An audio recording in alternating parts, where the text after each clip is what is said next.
I'm Bill with TANDEMKROSS, making good guns great. Before I get started, let me ask you please to like and share this video on whatever social media platform you found it on. Follow us if you're not already on Facebook, Twitter, and Instagram. And if you're on YouTube, please click subscribe and the notification bell so that whenever we upload a new video, you'll find out right away. Now on to the new stuff. The Ruger-57 is only the second pistol ever to use the 5.7 by 28mm round, a somewhat niche but very effective choice for personal defense purposes. Now, a major player like Ruger getting into a relatively niche market definitely drew the attention of fans, us included, so of course we were going to make parts for it, starting with something we do very well: triggers. The reasons are a little different and the stakes are definitely higher, but ultimately what you want out of a defensive pistol and what you want out of a competitive pistol are the same: speed and accuracy, and we know all about that. So we used all that know-how to bring you the Victory Trigger for the Ruger-57. The Victory Trigger features a textured, flat-face design for better grip and control. The lightweight skeletonized trigger design allows you to pull straight back, making it easier to tell if you're pulling too far to the left or right and helping you stay on target. The flat face also makes it easier to place your finger lower on the trigger, increasing leverage and giving the perception of a lower pull weight for fast and easy shooting. The Victory Trigger comes with pre- and post-travel adjustment screws, allowing you to customize it for exactly the feel you want. It's made of aircraft-grade aluminum and has a no-slip textured surface so that regardless of the conditions, you get short, repeatable, identical trigger pulls every time for a more accurate and responsive shooting experience. The Victory Trigger for Ruger-57 comes with almost every tool you'll need to install it. The only other tools you'll need are very common. And it doesn't require any modifications to your firearm to install it. It is, however, one of the more difficult trigger installs that we have. It's still totally doable, I promise, but I definitely recommend watching this video very carefully, maybe even watching it once all the way through before you try to do it while following along so that you don't miss anything. Here we go.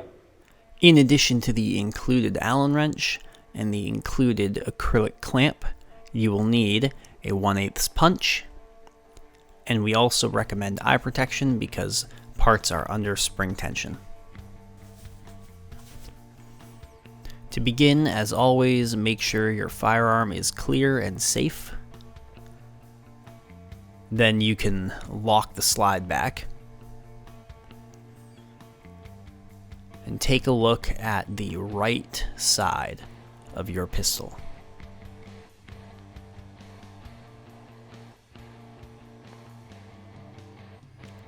There's a takedown button above the trigger guard. It's this right here. You'll need to push it in slightly. I recommend using the butt end of the punch and not the punch end of the punch so that you don't push that takedown button all the way out. Just push it in slightly. You'll see that on the other side, the takedown lever that was flush with the side of the firearm has now popped up slightly.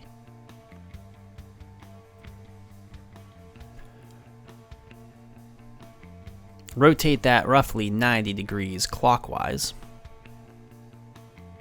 stopping when you meet some resistance. Now let the slide go forward in a controlled way, don't just drop it with the bolt release, and you can take the slide right off. You can set it aside. Make sure your safety is turned off, and then with your thumb over the hammer, pull the trigger to let it down gently.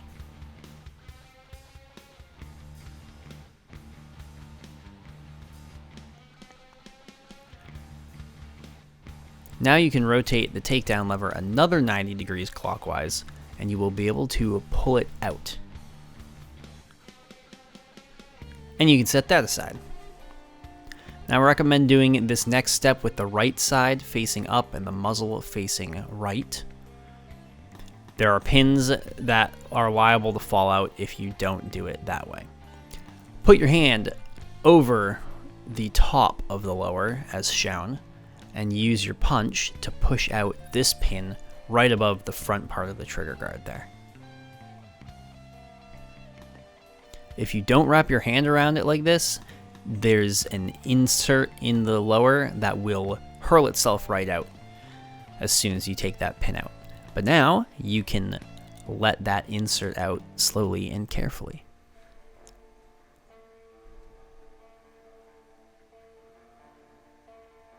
As you can see, it's already kind of springing out on me. When you take it out, it's likely that the trigger bar and spring and the bolt release lever and its spring will already be trying to come out. We're going to take them off if they haven't come off themselves already. This spring is normally trapped beneath the trigger bar. You won't take it out yet, but make sure that it's freed from under the trigger bar before you wiggle the trigger bar out.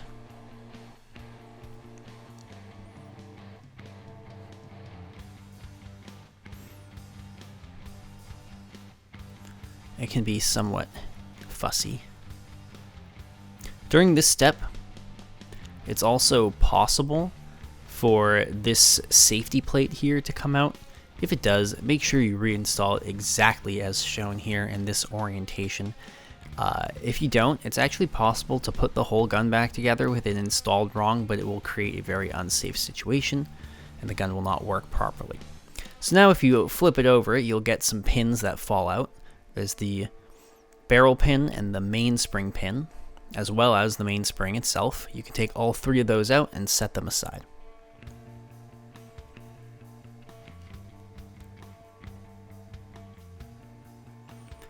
And then you can remove the bolt release lever and the spring that lives beneath it.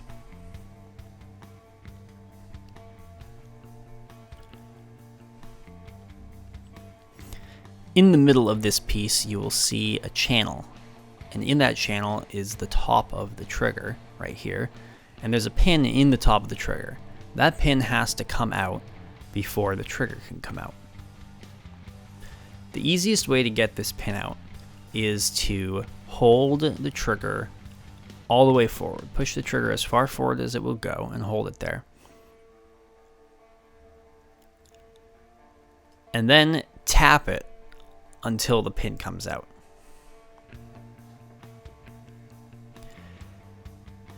If you are struggling a little bit, some things to try. You could try magnetizing your punch.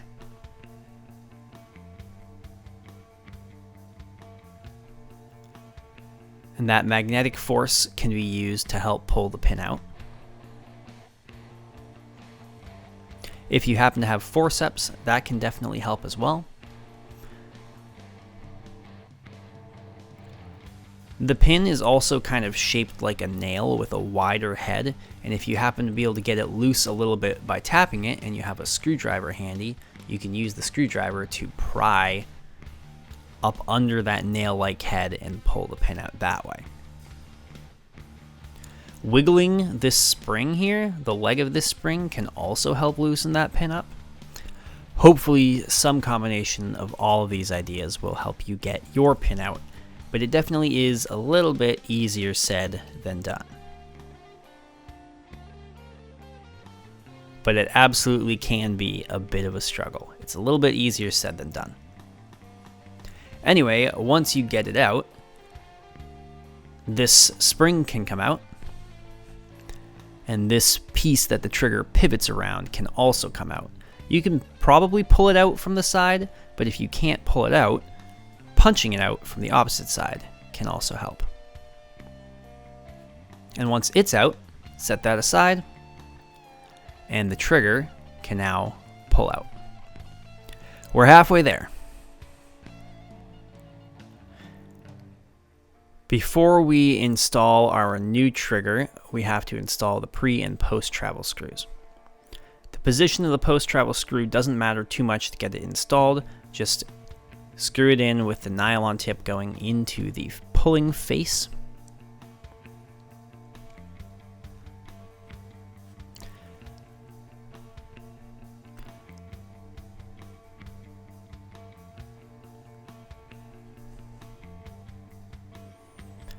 The pre-travel screw, however, must be installed so that both ends are flush with the surfaces of the trigger.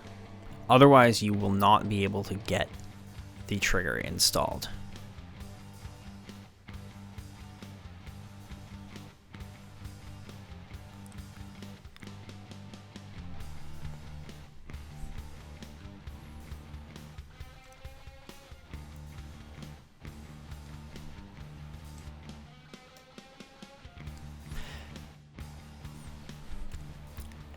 So now we're basically going to do that whole taking the trigger out process in reverse. Start by sliding the trigger up into the frame. Then install that trigger pivot tube and the trigger spring from the right side of this lower insert. Now you'll install that little nail-shaped trigger pin from before. If you have forceps, again, that can make it easier, but what I've actually found to be very effective is, once again, magnetizing the punch and using it to hold the pin like this. And then you can just poke your punch down into that channel where you could see the top of the trigger and insert the pin into the hole in the top of the trigger. You may have to rotate the trigger and that pivot tube until the holes through both of them are lined up, because when you insert this pin, you do need it to be fully inserted so that its nail-shaped head there is flush with the surface of the trigger. Otherwise, the trigger won't be able to rotate properly. And if you pull on the trigger, actuate that trigger a little bit, you should be able to move it through its full range of motion there.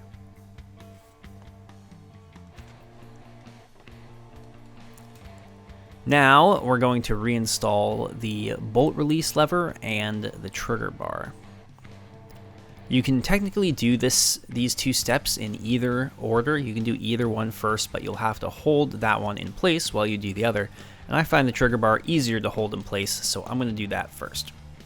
So you're going to insert the pointy end of the trigger bar into this gap here between the sear and the wall of this lower insert that holds everything. And then the hole on the other end of the trigger bar, once you have that inserted,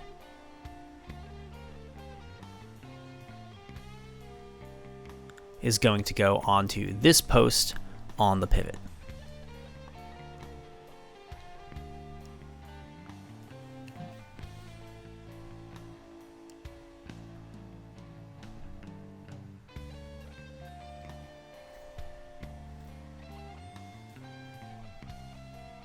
So now you're going to rotate this leg of the trigger spring counterclockwise up and around until it can be trapped beneath the trigger bar, like so. Now hold that in place, make sure nothing moves, and flip it over.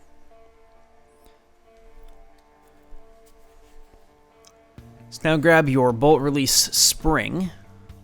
The spring sits in this cutout on the side of the frame here, with the round end in that round part of the cutout, the short leg going down into the hole in the middle of the cutout, and the long leg pointing up along that channel.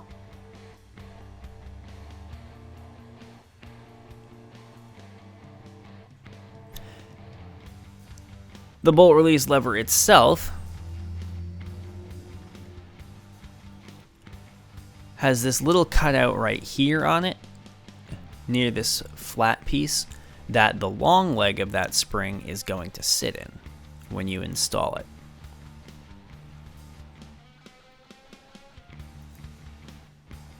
So I find the easiest way to do that is to kick that long leg of the spring up, insert the leg of the bolt release lever into the hole through that loop in the spring, and then kind of scoop the long leg of the spring up on the lever near that flat piece, and then push the lever in until it sits into the channel properly. And now grab that acrylic clamp that came with your trigger and slide it down over the top of this lower insert. And that clamp will hold everything in place so that you don't have to.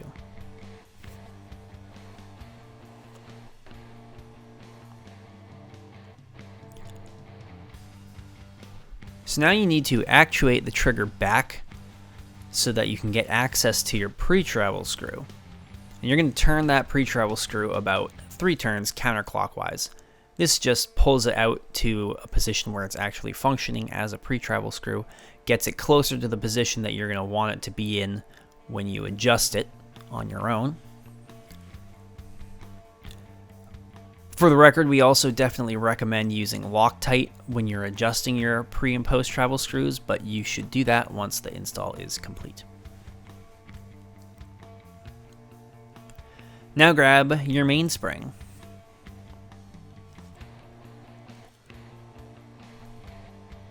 The legs in the middle of the mainspring are going to be inserted into that channel in the bottom of the hammer, and the square part of the mainspring is going to be pointing backwards towards what will be the rear of the firearm. And then the mainspring pin can be inserted from the right side of this frame insert to the left so that it will stay in. And if you move the mainspring, you should be able to see the hammer moving with it. That's how you know that you have it installed correctly.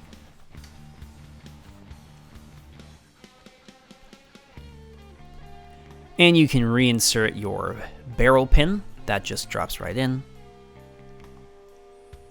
And now grab the frame. We're going to put the insert back into it. First, you'll want to make sure that your hammer is standing straight up. This will make compressing the mainspring easier as you slide the insert down in. You're going to want to put the rear end in first. As you push the front end down in, that acrylic clamp is going to slide off, but that is what you want. That's fine. You'll also have to push the trigger back a little bit to get it to slide into the frame. You can see it poking down in there now. And then you can just slide that frame insert down in. The acrylic clamp pops off, but now the frame is holding everything together. You may have to adjust the trigger a little bit as you go to get it to properly seat. Once it's in, hold it in place just like you did when you were taking it apart, because it will still try to hurl itself back out of the lower. And then grab that plastic pin that you punched out and reinsert it from right to left into the hole right above the front of the trigger guard there. Now the frame insert will stay in the frame by itself. The hard part is over. So now you're going to reinsert the takedown lever in that 180 degree rotated position that it was in when we removed it, as shown.